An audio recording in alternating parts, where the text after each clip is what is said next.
Welcome to decode quant and math. ఈ వీడియోలో మనం డివిజిబిలిటీ రూల్స్ గురించి తెలుసుకుందాం. వీటిని రూల్స్ అనే దానికంటే ట్రిక్స్ అని చెప్పొచ్చు. ఒక నంబర్ని డివైడ్ చేయకుండా డివిజిబుల్ అవుతుందా లేదా అని చెప్పే ట్రిక్సే ఇవి. ఈ ట్రిక్స్ని యూజ్ చేసి మనం factorisation, LCM, GCD, prime number identification చేసుకోవచ్చు. ఇప్పుడు మనం ఫస్ట్ ట్రిక్ని తెలుసుకుందాం. నంబర్లో లాస్ట్ డిజిట్ని బట్టి అది డివిజిబుల్ అవుతుందో లేదో తెలుసుకోవచ్చు. ఈ ట్రిక్ 2కి, 5కి, 10కి అప్లికేబుల్ అవుతుంది.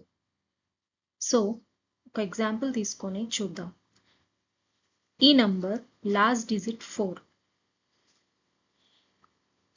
4 2తో డివిజిబుల్ అవుతుంది కాబట్టి నంబర్ 2తో డివిజిబుల్ అవుతుంది.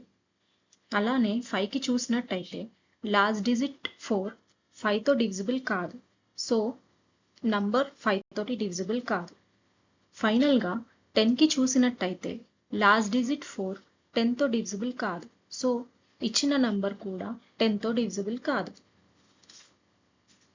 ఈ ట్రిక్ని ఇంకా సింప్లిఫై చేస్తే ఇచ్చిన నంబర్ 0, 2, 4, 6 ఆర్ 8తో ఎండ్ అయితే ఆ నంబర్ 2తో డివిజిబుల్ అవుతుంది. ఇచ్చిన నంబర్ 0 ఆర్ 5తో ఎండ్ అయితే ఆ నంబర్ 5తో డివిజిబుల్ అవుతుంది. ఇచ్చిన నంబర్ 0తో ఎండ్ అయితే ఆ నంబర్ 10తో డివిజిబుల్ అవుతుంది.